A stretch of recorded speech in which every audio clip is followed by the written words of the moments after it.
Bem, para começar, vamos recordar brevemente, né, o tipo de problema que a gente estava abordando. Nós estamos falando de problema de otimização condicionada, que consiste em otimizar, achar o máximo ou o mínimo do valor de uma função, tá? Em um domínio que não coincida, né, com o conjunto dos números reais ou o conjunto de n números reais, o conjunto do Rn, né? Então, vamos colocar dessa maneira. Eu tenho uma função f, tá? Cujo domínio é um subconjunto do Rn, que eu estou chamando de x, tá? Então x é um subconjunto do Rn, tá? E eu vou querer otimizar essa função, tá, em um subconjunto desse domínio, né? Quer dizer, aqui é só uma questão retórica, né? Eu podia dizer que o domínio era A, tá?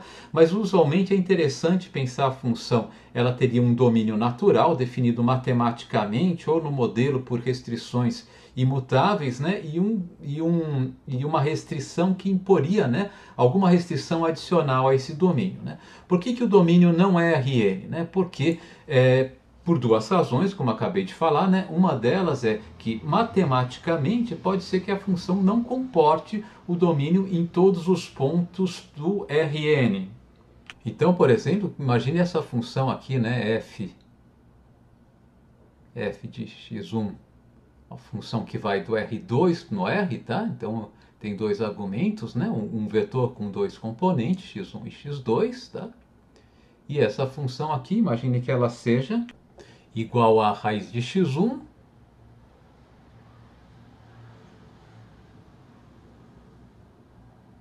mais raiz de x2, por exemplo. O que acontece, né? Vocês sabem, né?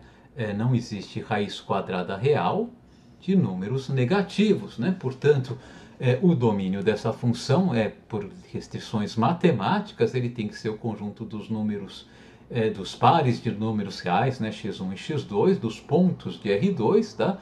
Não negativos. Isso quer dizer que o nosso conjunto x aqui, que a gente está chamando de domínio da nossa função, nesse caso aqui, vai ser igual, né, ao que a gente costuma anotar por R, conjunto dos números reais ao quadrado, para dizer que são dois pares de números reais, né? Mas só os não negativos, que usualmente a gente denota por R2+, né? Ou se vocês quiserem, é o conjunto dos pontos dos pares x1 e x2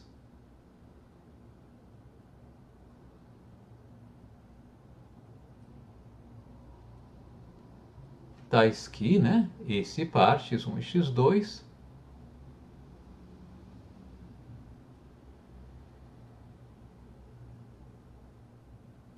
é maior ou igual ao par 0,0. 0,0. Ficou espremidinho aqui, né? Mas eu acho que dá para ver, né? Então, aqui a gente tem um domínio, né, que não coincide com R2, simplesmente porque não faz sentido matemático coincidir com R2, né? E se a gente pensar, por exemplo, do ponto de vista teórico, é comum, por exemplo, na teoria econômica, a gente supor que algumas variáveis não podem assumir valores negativos. Por exemplo, na teoria do consumidor, é comum a gente supor que não existe consumo negativo de bens, né? A gente modela sem atribuir significado ao conjunto negativo de bens. Então, para uma função de utilidade, o domínio vai ser o conjunto do Rn+, né? O Rn excluindo, tá, os vetores com componentes negativos. Tá? Então, por isso, né, eu estou falando desse conjunto X aqui. Tá? Então, voltando aqui, né, para o nosso...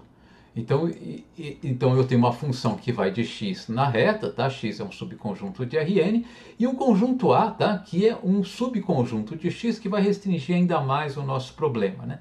E nós temos associado, tá, essa função a esse conjunto dois problemas. O problema de maximização condicionada, que consiste em achar o elemento de A que faça com que o valor de f seja o maior possível dentre todos os elementos de A. Tá?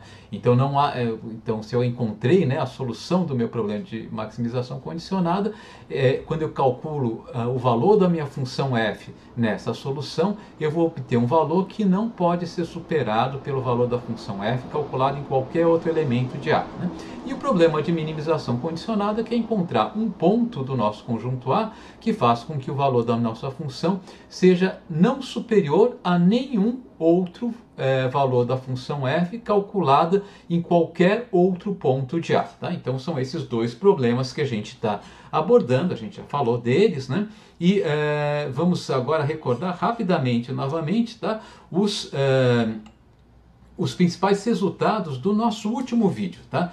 Mas para generalizar um pouquinho mais, tá, esses resultados, eu vou apresentar para vocês 5 definições muito rápidas, tá? E depois mostrar um quadro, né, de resultados gerais. No último vídeo nós investigamos esses problemas e chegamos a algumas conclusões sobre a existência, né, e características do conjunto de solução para esses dois problemas. Tá? A primeira delas é a seguinte: se o conjunto A for fechado e ilimitado e f for uma função contínua, então as soluções dos problemas de maximização condicionada e de minimização condicionada são soluções não vazias, ou seja, eu encontro pontos em A, né, que maximizam f de x e que minimizam f de x em A. Né? A segunda conclusão é a seguinte: se o conjunto A for convexo, f for quase côncava, então a solução do problema de maximização condicionada será um conjunto convexo. Tá? Incluindo aqui a possibilidade do conjunto ser vazio, eu estou considerando que o conjunto vazio é um conjunto convexo. Se além disso f for estritamente quase côncava, essa solução vai ter no máximo um elemento. Então, se eu combinar esse resultado com o primeiro, se A for fechado, ilimitado, convexo e f for estritamente quase côncavo, eu tenho certeza que eu tenho uma e apenas uma solução. Né? Okay? A terceira conclusão é a seguinte: se o A for um conjunto convexo e f for uma função quase convexa, então a solução do problema de minimização condicionada será um conjunto convexo, tá? Que pode ter 0, 1 ou infinitos elementos. Né? Se além disso f de x for estritamente quase convexa, então a solução do problema de minimização condicionada será um conjunto com no máximo um elemento. Então, novamente, combinando a primeira condição com a terceira, eu vou chegar à seguinte conclusão: se A for fechado e ilimitado e além disso for convexo e f for uma função estritamente quase convexa, eu vou ter uma e apenas uma solução para o problema de minimização de custos, para o problema de minimização condicionada.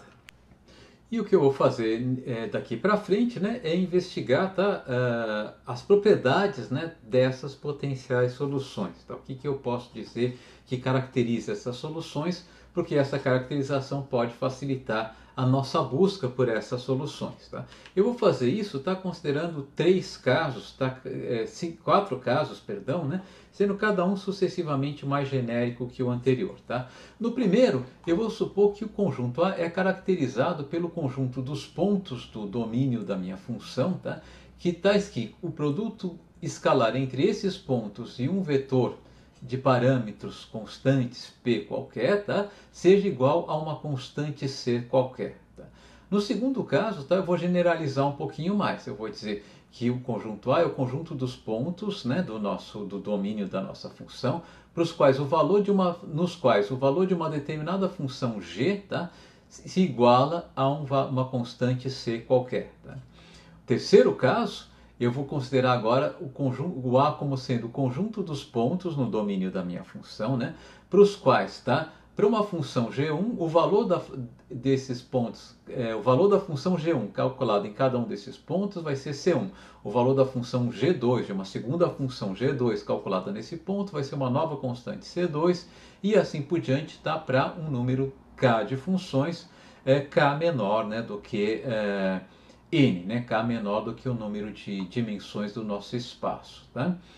E o último caso, tá? Ao invés de expressar uma condição de igualdade, eu vou expressar com uma condição de desigualdade. Então, os pontos que vão caracterizar o conjunto A são aqueles pontos nos quais, tá, eu vou ter uma função G1, uma função G2 e assim por diante, tais que, né, quando eu calculo o valor da função GI nesse ponto, tá, eu vou obter um valor menor ou igual a uma determinada constante CI. Tá? Então, de fato, eu estou crescendo aqui em generalidade. De fato, o último caso não é exatamente uma generalização dos anteriores, mas ele complementa os casos anteriores. O primeiro caso e o segundo caso eu vou analisar com um pouquinho mais de detalhe. Os dois últimos casos, eles crescem em complexidade, a gente vai perder muito tempo se detalhar muito eles, então eu vou passar mais ou menos rápido os resultados, tentando passar as intuições desses resultados. Vamos começar então tratando do primeiro, né, desses 4 casos. Para que a gente consiga, né, visualizar a nossa argumentação, tá? Eu vou representar aqui qual seria a cara desse conjunto A, tá? Caso o nosso conjunto X, o domínio da nossa função, fosse um subconjunto do R2, ou seja, do plano cartesiano, tá? E a gente já viu, né, que esse conjunto A, ele define aquilo que a gente chama de um hiperplano, né? E se o R2, se o meu domínio, né, for o plano cartesiano ou um subconjunto desse plano cartesiano, né, esse conjunto A aqui, de fato, ele vai ser representado por uma linha reta, né? Então essa linha reta em vermelho aqui, tá? Ela é a linha reta que representa o nosso conjunto A, tá? Então agora vamos imaginar, a gente está querendo saber quais são as propriedades da solução ótima, né? Quer dizer, a princípio a gente nem sabe sequer qual que é a solução ótima, mas vamos imaginar que eu tenha encontrado a solução ótima e a solução ótima seja esse ponto x estrela.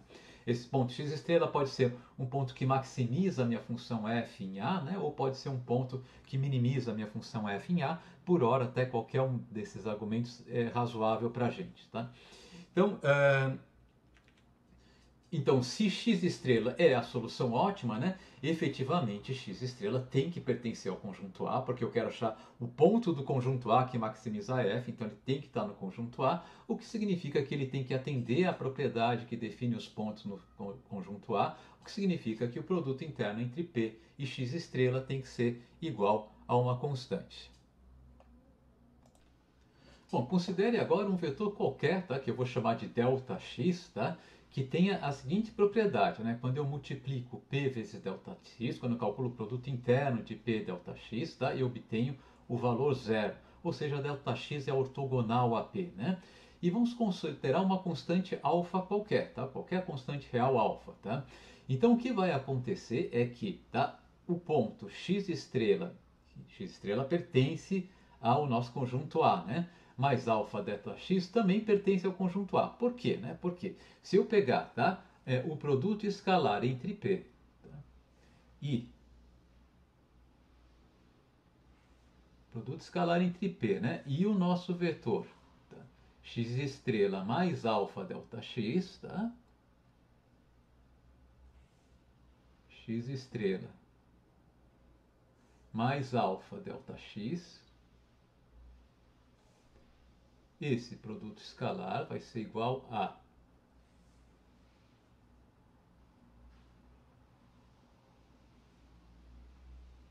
vou usar as propriedades do produto escalar, né? Vai ser igual ao produto escalar entre P e x estrela.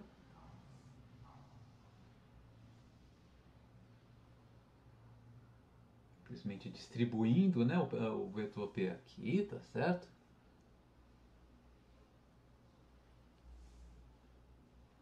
Mais, tá, o produto escalar, tá, entre P e alfa x estrela, eu posso colocar, e alfa ΔX, eu posso colocar o alfa na frente, tá?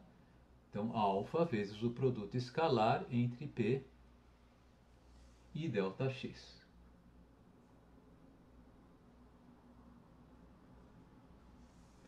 Por hipótese, né, eu estou assumindo, né, que ΔX seja ortogonal a P, então, por hipótese, tá, esse produto aqui escalar é igual a zero, né? Portanto, tudo isso aqui é igual a zero. Então, eu vou ficar simplesmente com P escalar x, tá? E P escalar x estrela é também por hipótese, né? Por hipótese, pelo fato de que x estrela é o ponto ótimo e, portanto, ele tem que ser factível, tá? P vezes x estrela é necessariamente igual à nossa constante C, né? E, portanto, tá, x estrela mais alfa ΔX satisfaz a condição para que eu pertença ao conjunto A, né? Isso daqui basicamente está dizendo o seguinte, né?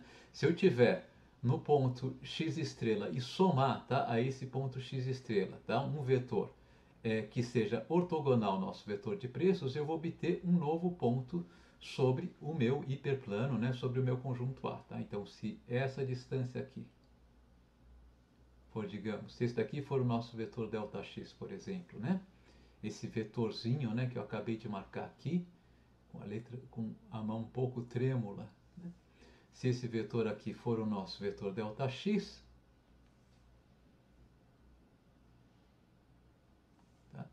Então, x mais ΔX, né, ele vai pertencer ao nosso conjunto A. Né? E de fato, né, x mais ΔX, mas então esse ponto aqui seria o ponto x mais ΔX. Tá? X estrela mais ΔX. Né? Mas eu posso ter, tá, um ponto que seja x estrela mais duas vezes ΔX, eu simplesmente somo duas vezes esse vetor, ele também vai pertencer ao nosso conjunto A. Né? Então, nesse ponto aqui, eu teria x estrela mais duas vezes ΔX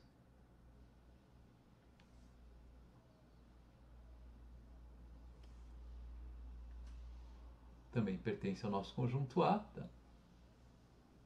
Ou, por exemplo, né, eu posso ter o ponto exatamente oposto a esse aqui, né, do outro lado aqui da nossa linha reta do conjunto A, tá? Aqui está o ponto x estrela, aqui, por exemplo, alguma coisa por aqui, né?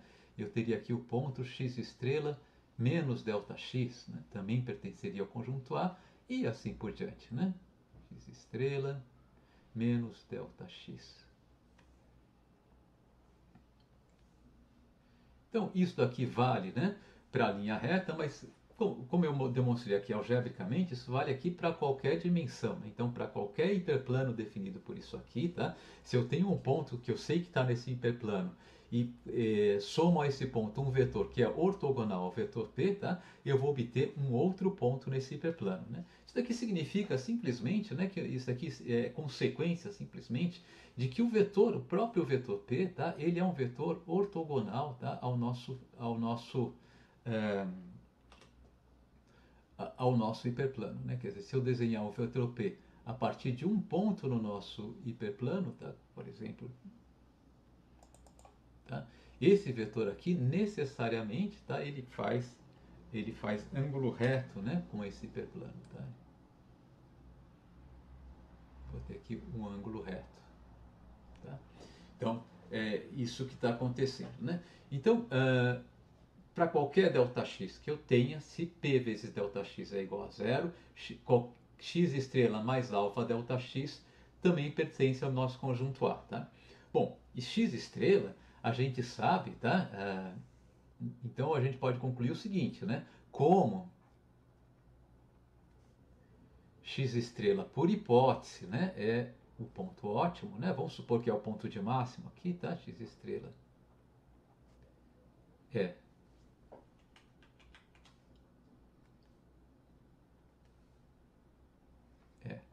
por hipótese, né?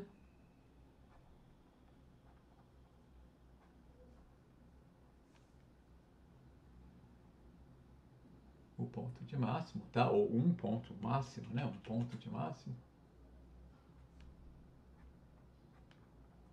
máximo condicionado, né?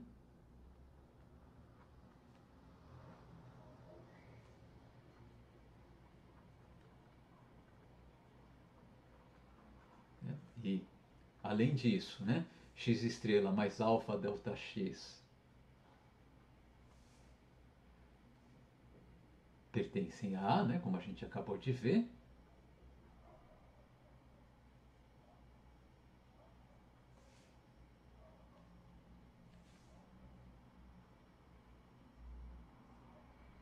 Necessariamente eu tenho que ter f calculado em x estrela tem que ser maior ou igual a f calculado em x estrela mais alfa delta x.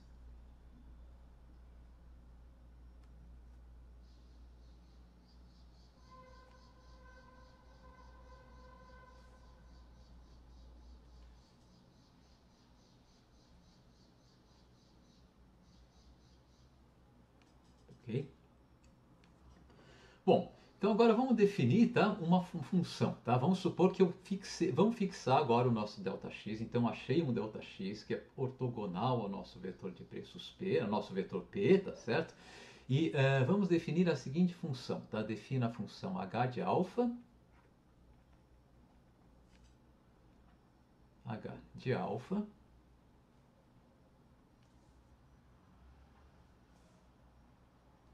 Opa, o alfa não é um vetor, ele é um escalar, né? Então ele tem que ficar desenhado aqui em azul e não em laranja, né? Igual a f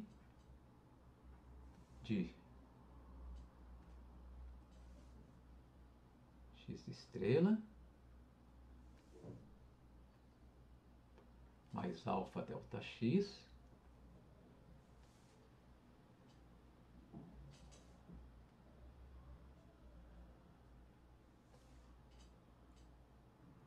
e nessa função aqui o ΔX vai ser um parâmetro, né? Então na qual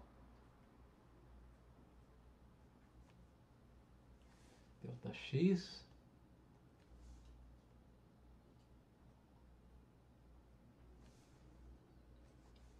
é um elemento de Rn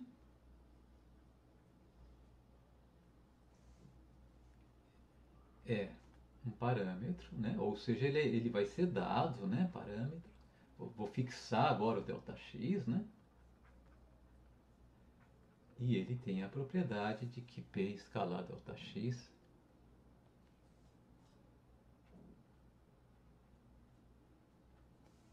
é identicamente igual a zero, ou seja, ΔX é ortogonal ao nosso vetor de parâmetros P, né? Então, tá? O que acontece? Como quando alfa for igual a zero, f de x estrela vai ser f de x mais alfa delta x vai ser igual a f de x estrela, que vai ser maior ou igual ao valor de f de x mais delta x, né? Ou seja, maior ou igual ao valor de h de alfa, tá? Para qualquer alfa diferente de zero. Isso quer dizer que h de alfa atinge valor máximo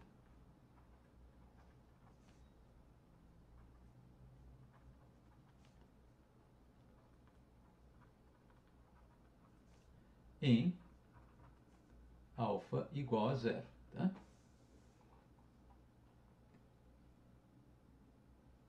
Então, se eu fizer um gráfico, né, colocando aqui no eixo horizontal, tá?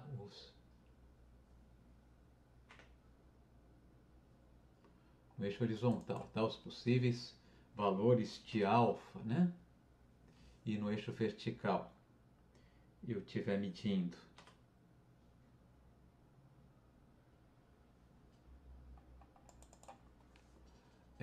os valores de h de alfa, tá? Quando eu desenho um gráfico, né, da função h de alfa, tá? Esse gráfico, tá? Ele deve fazer com que essa função atinja valor máximo, né, em alfa igual a zero. Alfa igual a zero aqui, tá? Então aqui eu teria o valor máximo, tá? E nesse valor máximo, qual que é o valor de h de alfa? Nesse ponto aqui, h de alfa é igual, né, f de x estrela. Bom, então, né, o que vai acontecer, tá? Nesse ponto aqui, a condição de máximo de primeira ordem, aqui eu tenho um problema de maximização não condicionada. Eu tenho uma função h de alfa e eu quero achar o valor máximo dela, né? Então, nesse ponto, tá, a condição de máximo de primeira ordem, tá? Nesse ponto, alfa igual a zero, né?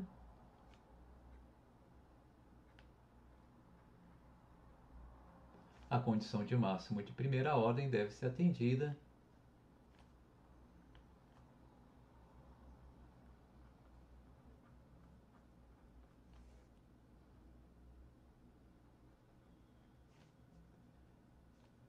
deve ser atendida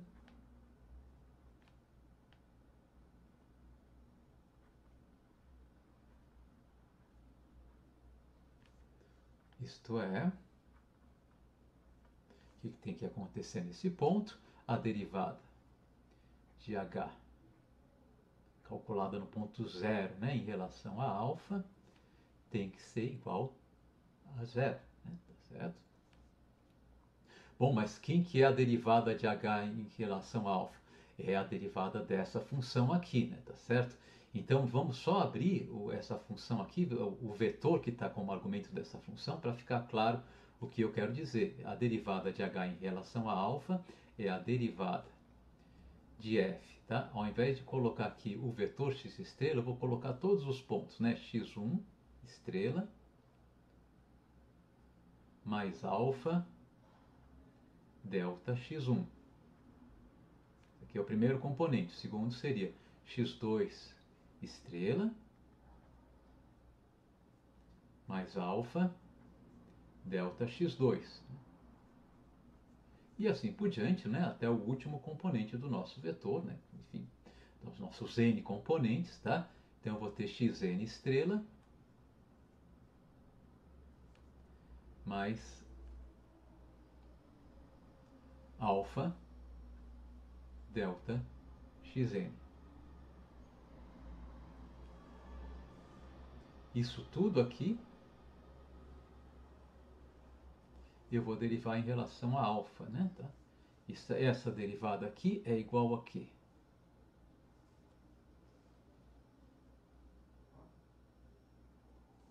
Então vai ser a derivada de f alfa. Então eu vou ter que usar a regra da cadeia, né? Tá certo? Alfa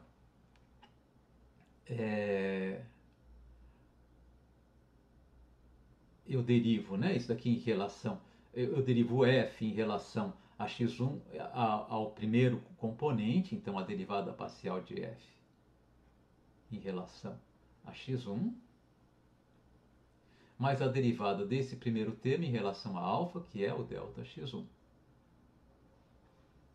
mais a derivada parcial de f em relação a x2, vezes a derivada desse segundo componente em relação a alfa, que é delta x2. E assim por diante, né?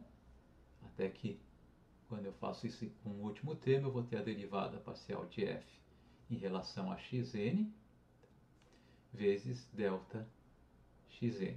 Tá? Isso daqui é a derivada de h em relação a alfa, né? Ok? Bom, o que é isso aqui? Isso daqui é a somatória dos produtos de cada um dos componentes do vetor Δx por cada um dos componentes do vetor gradiente da nossa função, né? Então, isso daqui é Δx. O nosso vetor Δx agora eu vou colocar a cor laranja, né, que a gente está usando para representar o vetor. É o nosso vetor Δx, tá?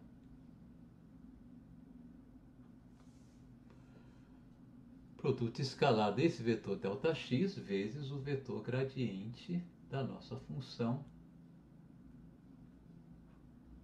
f, né, de x, tá?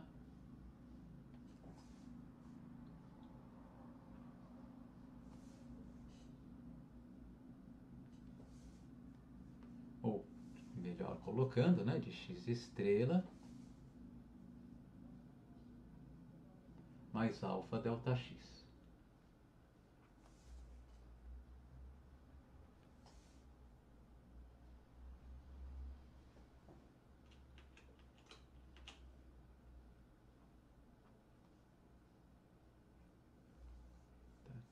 Bom, e eu sei que essa derivada de h em relação a alfa é igual a zero quando alfa é igual a zero, né?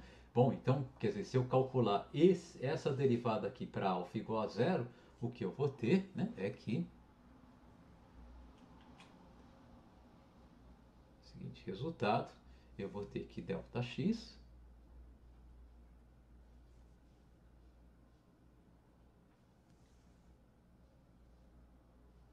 vezes o gradiente de f, tá certo? Agora calculado em que ponto, né? No ponto x estrela mais zero vezes Δx, que vai dar simplesmente apenas x estrela. Calculado no ponto x estrela. Isso daqui é necessariamente igual a zero, né? Então Então, o que, que eu acabei de chegar à conclusão? Né? Se ΔX, o que a gente supôs? Né? Que ΔX era ortogonal ao vetor P, ou seja, que P vezes ΔX tinha que ser igual a zero. Tá?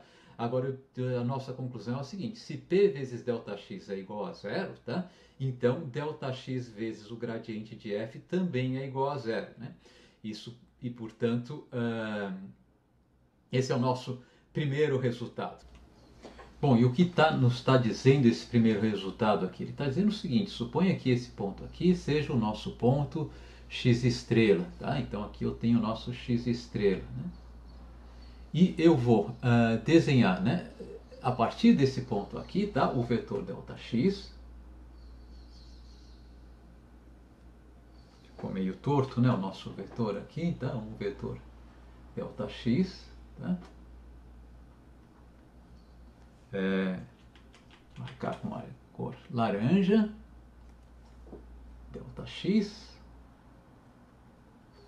E também a partir desse ponto aqui vamos desenhar, tá, o vetor P, né, dos parâmetros P.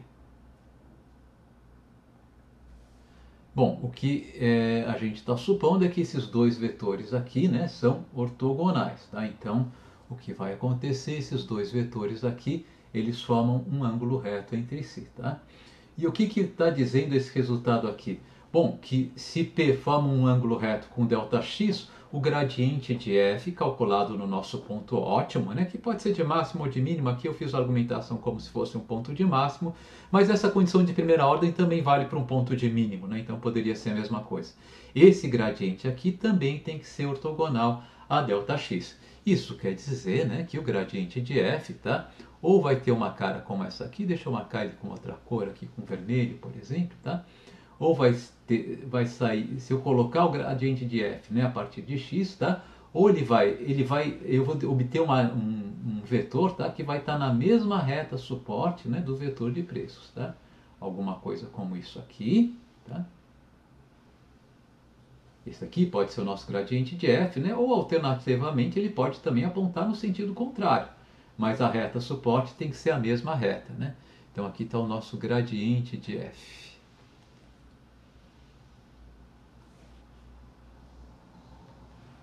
Gradiente de f calculado no ponto x estrela.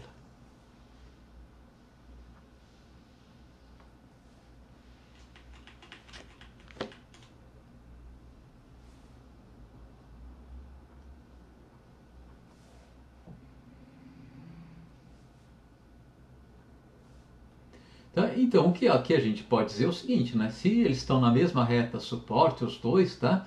Eu consigo sair de P e chegar ao gradiente de f simplesmente multiplicando P por uma constante lambda, né? Desde, claro, que o vetor P seja um vetor não igual a zero, diferente de zero, né? Então, a nossa conclusão é que eu sempre vou poder expressar, tá, o nosso vetor, o gradiente de f, tá, como sendo algo igual, tá, a uma constante que eu vou chamar de lambda, estrela, tá? Enfim, que multiplica, tá, o vetor de preços, ou colocar de uma maneira mais clara, né, no ponto x estrela, no nosso ponto ótimo, tá? O gradiente de f calculado no nosso ponto ótimo, ele tem, tá? Ele tem a mesma direção, tá, que o vetor p, né? Ou seja, ele pode ser expresso como lambda, tá, uma constante real qualquer, tá, vezes p.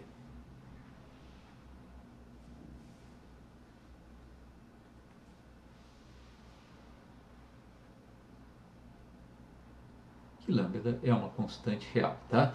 Então, essa é a nossa primeira conclusão, né? No ponto ótimo, tá certo? O gradiente da nossa função objetivo, a função f, vai ser ortogonal, vai ter a mesma direção, tá? Talvez com sentido oposto, mas vai estar sobre a mesma linha reta, né? Vai ter a mesma linha reta suporte que o nosso vetor p.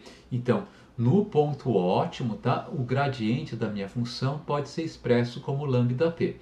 Bom, vocês estão acostumados, né, com esse resultado, normalmente expresso da seguinte maneira, né? ΔF, a derivada de f em relação a x1, calculada no ponto x estrela é igual a P1, né? A lambda P1, né? A derivada de f em relação a x2 calculada no ponto x estrela vai ser igual a lambda P2 e assim por diante, né? Até a derivada de f em relação a xn calculada no ponto x estrela vai ser igual a lambda Pn, né? Isso daqui é a forma como que usualmente a gente apresenta isso, pelo menos nos cursos de microeconomia, né? Mas basicamente isso daqui significa exatamente, né, que o gradiente de f é igual a lambda vezes o vetor p, tá? Então esse é o primeiro resultado, tá? A ser guardado pela gente, né? Tá certo? Vamos lá. E com respeito a esse resultado, a gente pode dizer alguma coisinha um pouquinho a mais, né? De fato, o que é esse lambda aqui, né? Se eu tirar o módulo dessa igualdade dos dois lados, tá? A gente vai chegar à conclusão que o nosso lambda nada mais é do que, tá? Nosso lambda nada mais é do que a razão entre o módulo do nosso gradiente de f calculado em x estrela, dividido pelo módulo do vetor p. De fato, para ser mais rigoroso, tá? Não é exatamente o módulo, né? De fato, o lambda pode ser mais ou menos esse módulo, tá? Mais ou menos a razão entre o módulo do gradiente de f calculado em x estrela, dividido pelo módulo do vetor p.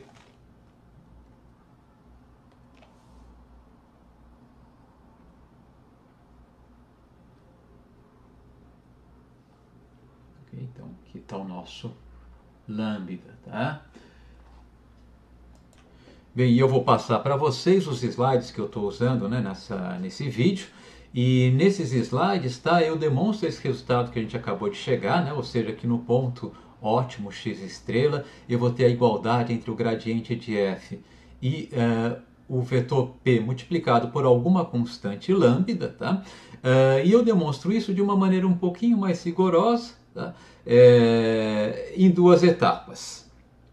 Na primeira etapa, né, eu mostro que se eu tiver um vetor ΔX cujo produto escalar com o vetor P seja igual a zero, então, né, no nosso ponto ótimo, o gradiente de f, o produto escalar entre o gradiente de f e esse vetor ΔX também deve ser igual a zero. E essa primeira etapa é basicamente igual à etapa ao que a gente fez agora, né, usando as anotações. Eu fiz um pouco mais devagar do que está na demonstração. Minha demonstração aqui no slide está muito telegráfica, por isso que eu acabei usando, né, um quadro para a gente seguir essa demonstração um pouquinho mais devagar. E na segunda etapa, tá, eu simplesmente mostro essa proposição, né, se eu tiver dois vetores diferentes de zero, não nulos, tá, e que, então, digamos, x e y, esses dois vetores, tá, e se eu tiver, tá, um vetor z que seja ortogonal a y, ou seja, um vetor z para o qual o produto interno entre z e y seja igual a zero, tá? Se sempre que isso acontecer, z vezes x for igual a zero, tá? Então necessariamente x tem que ser igual a lambda y, né? Então eu só mostrei um pouquinho mais formalmente a conclusão que a gente chegou, né? Que o nosso vetor eu usei isso só para mostrar um pouquinho mais formalmente a conclusão a qual a gente chegou, de que o nosso vetor gradiente, o vetor gradiente da nossa função objetivo, tinha que ser, tá, ter a mesma direção, né, do vetor de parâmetros p. Tá? Então, mas a prova é basicamente igual aquela que eu acabei de mostrar para vocês. Sou um pouco mais rigoroso, tá? A demonstração é um pouquinho chata, embora eu tenha feito aqui de uma maneira bastante telegráfica também. Mas eu acho que vocês, com algum esforço, vocês podem acompanhar essa demonstração. A gente faz um pouco, aqui está um pouco mais rigoroso, enquanto no material que eu passei para vocês, gravei agora há pouco usando um quadro, fazendo anotações, a demonstração eu acho que ficou um pouco mais intuitiva.